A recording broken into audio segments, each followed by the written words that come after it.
क्या एक petrol pump पे काम करने वाला आदमी, क्या एक झाड़ू पोछा लगाने वाला आदमी करोड़ोंपति हो सकता है? 1-2 करोड़ नहीं दोस्तों, 68 करोड़ का मालिक हो सकता है। आप कहेंगे उसकी कोई लॉटरी निकली होगी, आप कहेंगे उसके माँ-बाप ने उसके पीछे छोड़ा होगा, या आप कहेंगे कि उसने शायद ऐसा कोई बिज़नेस किया होगा जिससे कि वो रातों-रात करोड़पति हो गया। नहीं दोस्तों, ऐसा कुछ नहीं था। हम बात कर रहे हैं रोनाल्ड डी जेम्स रीड के बारे में। ये अमेरिका के एक पेट्रोल पंप में अटेंडेंट थे जिन्होंने 25 साल तक उस पेट्रोल पंप में काम किया। उसके बाद 17 साल तक उन्होंने एक बड़ी कंपनी में झाड़ू पोछा लगाया और जब इनकी डेथ हुई तो इनके पास थे 68 करोड़ रुपीस। वो पैसे बने कैसे? बात यहीं से करेंगे। बात हम करेंगे उनकी 3 अच्छी आदतों से, जिससे वो पेट्रोल पंप में या झाड़ू पोछा लगा करके भी करोड़ोंपति बन गए। उनकी पहली आदत, दोस्तों जेम्स की एक सबसे अच्छी आदत थी कि जितना वो कमाते थे उसमें से थोड़ा थोड़ा पैसा बचाते थे। ज्यादा नहीं, थोड़ा थोड़ा, जितना बच गया बस, दैट्स ऑल। दूसरी आदत थी कि जितना वो पैसा बचाते थे उसको कहीं छोटी मोटी जगह इन्वेस्ट करते थे, ब्लू चिप शेयर्स में, जो उसको लगता था अमेरिका की सबसे अच्छी कंपनियां हैं, उनमें उनके शेयर लेकर के भूल जाया करते। और तीसरी आदत क्या थी?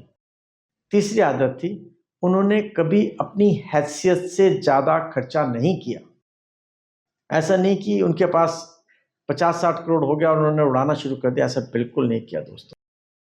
पर जिंदगी को उन्होंने बहुत गरीबी में झेला, ऐसा भी नहीं था। वो एक 2 BHK घर में रहते थे।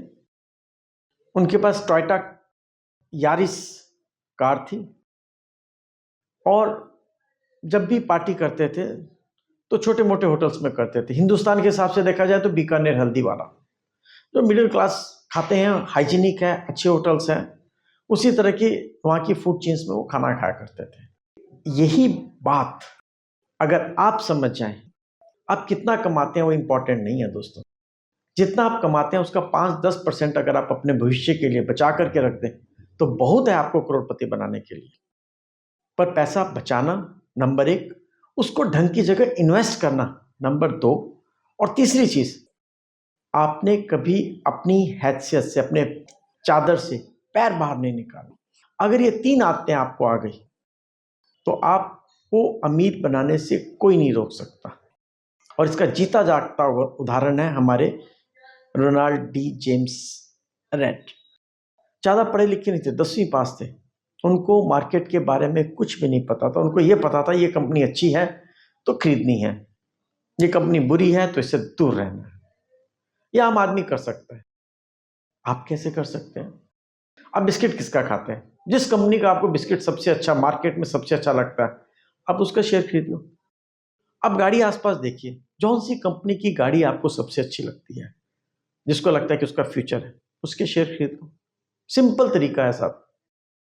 आपके बच्चे को चॉकलेट कौन सी पसंद है, देख लो, उसका शेयर खरीद लो। ज्यादा दिमाग लगाने की जरूरत ही नहीं है।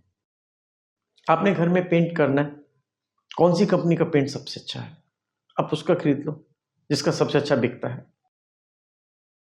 जो भी आपको चीजें अच्छी लगती हैं आप उस चीज में इन्वेस्ट कीजिए।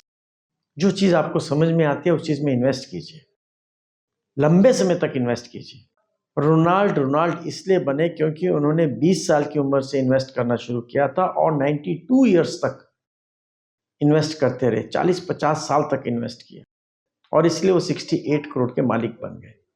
आप 68 करोड़ के मालिक बनेंगे नहीं बनेंगे कोई गारंटी नहीं है, पर इतनी गारंटी जरूर है दोस्तों कि आपका फ्यूचर जरूर सिक्योर हो जाएगा।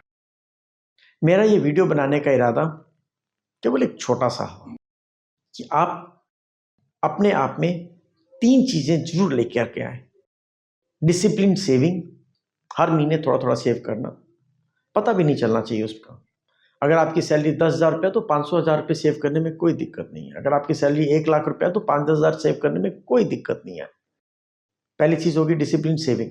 दूसरी चीज डिसिप्लिन इन्वेस्टमेंट। डिसिप्लिन इन्वेस्टमेंट आप उस जगह इन्वेस्ट कीजिए जहां पर आपको रिटर्न मिलने के चांसेस हो। अगर आप कहते हैं मुझे तो शेयर मार्केट समझ में नहीं आती, जुआ है, कोई दिक्कत नहीं है, आप म्यूचुअल फंड में इन्वेस्ट कीजिए। गवर्नमेंट भी कहती है म्यूचुअल फंड सही है, बड़े बड़े हीरो क्रिकेट प्लेयर सब एडवर्टाइज करते हैं म्यूचुअल फंड सही है, अब म्यूचुअल फंड में इन्वेस्ट कीजिए लगातार हर महीने। क्योंकि दूसरी चीज, तीसरी आदत आपने डालना है, जितने आपका पैर है उससे आगे मत फैलाओ। ऐसा नहीं आपने बच्चे की शादी करनी तो जमीन बेच रहे हो, घर बेच रहे हो। ऐसा नहीं कि आपने अपनी बीवी को 9 लाख का हार देना है तो उसके लिए आप अपना पीएफ ग्रेजुएटी या बाकी चीजें बेच रहे हो, बिल्कुल भी करने की जरूरत नहीं। जितनी आपके पैर हैं उतना फैलाइए। अगर आप मारुति ऑल्टो खरीदने के लायक है तो मारुति ऑल्टो ही खरीदो। आपको स्विफ्ट डिजायर या नेक्सन या और ऊपर की कोई भी गाड़ी क्रेटा वेटा खरीदने की कोई जरूरत नहीं है। दुनिया को दिखाने से कोई फायदा नहीं होगा। अगर आपको लगता है आप 1000 रुपए की या 2000 रुपए की पैंट खरीद सकते हो तो खरीद लीजिए। 10,000 रुपए की पैंट खरीदने की कोई जरूरत नहीं है। अपने खर्चों को उतना रखिए जितनी आपकी आमदनी है, और फिर देखिए इन 3 आदतों का जादू। नमस्ते दोस्तों, मेरा नाम है विजय ठाकुर और मैं स्वागत करता हूं आपका आपके YouTube चैनल इंडिया हर्ट्स में। दोस्तों, ना तो मैं आपको म्यूचुअल फंड खरीदने के लिए कह रहा हूं, ना मैं आपको शेयर मार्केट खरीदने के लिए कह रहा हूं। मेरा यहां पर पर्पस केवल और केवल आपको 3 चीजें सिखाने का है। नंबर 1 डिसिप्लिन सेविंग, नंबर 2 उसकी डिसिप्लिन इन्वेस्टमेंट, और तीसरी चीज, जितनी आपकी लिमिट है उस लिमिट से बाहर मत जाइए। आप रोनाल्ड डी जेम्स से कुछ तो सीखिए। आप जानते हैं जब रोनाल्ड डी जेम्स की डेथ हुई थी 2014 में, तो पूरी अमेरिका में वो न्यूज़पेपर की हेडलाइन थी। लोग हैरान थे, लोग मान नहीं रहे थे, विश्वास नहीं कर रहे थे कि एक पेट्रोल पंप में झाड़ू पोछा लगाने वाला बंदा कैसे 68 करोड़ का मालिक हो सकता है। और देखिए रोनाल्ड डी जेम्स के दिल को, कितना दिलदार था वो, कितना दानवीर करण था वो। उसने जो पैसा कमाया उसमें से केवल और केवल 17 करोड़ अपने बच्चों को दिया। उसने 51 करोड़ का क्या किया? 51 करोड़ का उसने दान दे दिया। किसको? एक हॉस्पिटल को जहां पर उसका इलाज हुआ था, और एक लाइब्रेरी जहां पर वो बैठ करके पढ़ा करता था। दोस्तों, अगर ये वीडियो आपको अच्छा लगे तो आप प्लीज इसे लाइक, शेयर एंड सब्सक्राइब जरूर कीजिएगा। जय हिंद।